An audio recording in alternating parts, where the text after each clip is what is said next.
en parler avec Elsa Softic à mes côtés, directrice adjointe aux opérations de première urgence internationale. Elsa Softic, bonsoir. Merci Bonsoir. beaucoup d'être avec nous. Sur France 24, on vient de le voir dans le sujet juste avant. Déjà au Liban, des populations qui doivent fuir certaines zones visées par l'armée israélienne. C'est une des premières conséquences de cette guerre, ces mouvements de population. Oui, c'est la première conséquence et elle est assez drastique, hein. On a vu les images sur vos écrans là, des mouvements de population en voiture. On estime, les chiffres officiels aujourd'hui, c'est 35 000 personnes qui auraient quitté leur village, notamment du sud et quelques quartiers du sud Beyrouth. Mais on estime que ce chiffre est vraiment sous-estimé. On est plutôt autour de 100 000 personnes qui auraient quitté leurs habitations, donc principalement au sud Liban.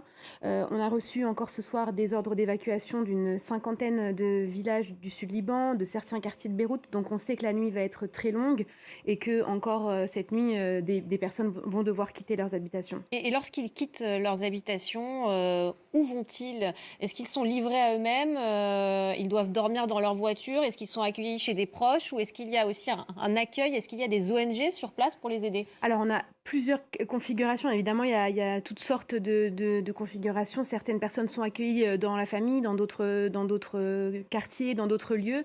Mais ce qu'on constate, c'est quand même un mouvement massif vers ce qu'on appelle les abris collectifs, donc des écoles qui sont transformées en abris ou des stades, des gymnases qui sont transformés en abris collectifs, dans lesquels la situation est extrêmement précaire, hein, puisqu'ils ne sont pas du tout préparés pour accueillir un grand nombre de personnes.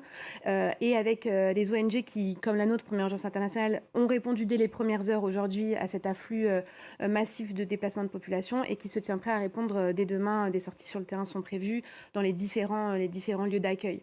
Mais voilà, la situation est extrêmement compliquée dans un Liban qui peine à se relever aussi d'une crise économique très lourde et d'une guerre pas si lointaine, hein. L'automne 2024 est encore beaucoup dans les mémoires.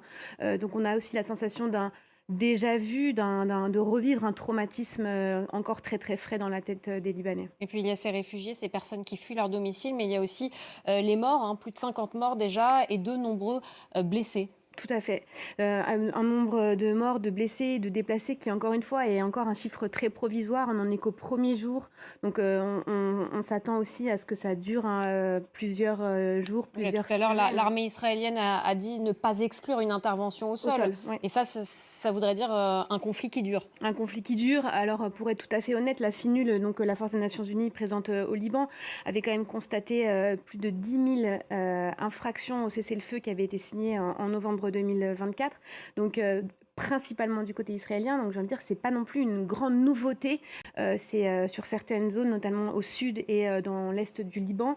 Mais effectivement, s'il y a un déploiement au sol, ça devient quelque chose de potentiellement beaucoup plus long et avec des effets sur les populations qui peuvent être extrêmement problématiques. Et ça risque aussi d'être plus compliqué pour les organisations internationales d'opérer sur le terrain. Tout à fait, il y a une problématique d'accès qui est essentielle, hein. Là, aujourd'hui, pour se rendre au sud Liban, c'est très compliqué. Il faut avoir des autorisations spéciales.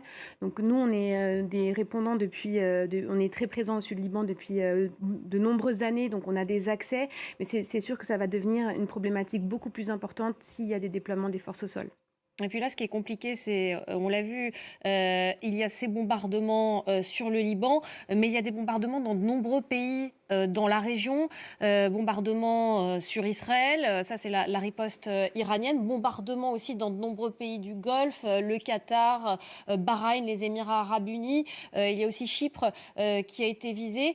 Cette multiplication des fronts, des pays visés, ça risque aussi d'aggraver la situation humanitaire globale dans la région. D'aggraver la situation humanitaire globale dans la région, ça dépend des pays. Il y a des pays qui ont des grands moyens de répondre si jamais ça devait, comme le Qatar, comme les Émirats, qui ont des moyens financiers importants pour pouvoir mettre à disposition leurs services d'urgence, etc.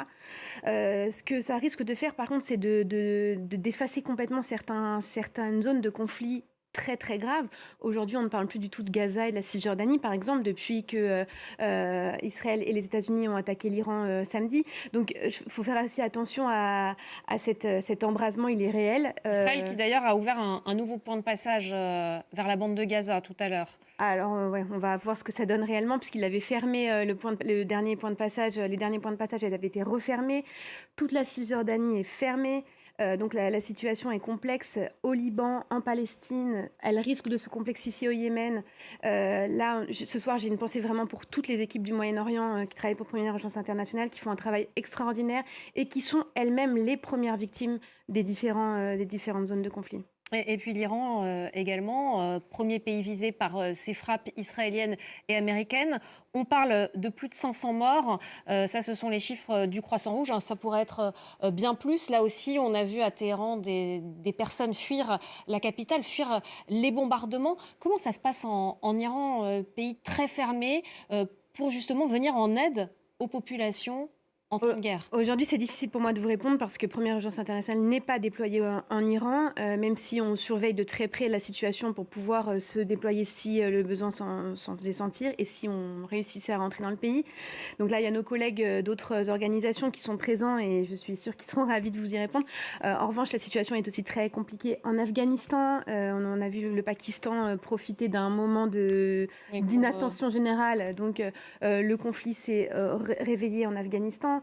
On a du coup le Yémen, les Houthis qui ont signifié qu'ils allaient réagir aussi à la mort de l'ayatollah Khamenei. Donc on est sur toute une zone qui va se complexifier. Donc tout ça, ça risque d'aggraver la situation là où c'était déjà Très compliqué. compliqué et dans un moment où le système humanitaire a été fortement ébranlé par la présidence Trump qui a retiré les financements américains du monde entier, aussi par le droit international humanitaire qui est mis à mal depuis 2 ans et demi, principalement à Gaza et en Cisjordanie, mais on l'a vu aussi au Liban, au Soudan, en RDC, et qui du coup peine à se relever et avec une société civile qui reste mobilisée et nous on restera mobilisés tant qu'on le pourra, mais c'est sûr que ça complexifie la situation. Et ça risque de durer, c'est en tout cas ce qu'a dit tout à l'heure Malheureusement. le président américain qui parle d'un conflit qui pourrait durer plus d'un mois. Merci beaucoup Elsa Softic, merci d'avoir été notre invitée Merci à vous. ce soir sur ce plateau.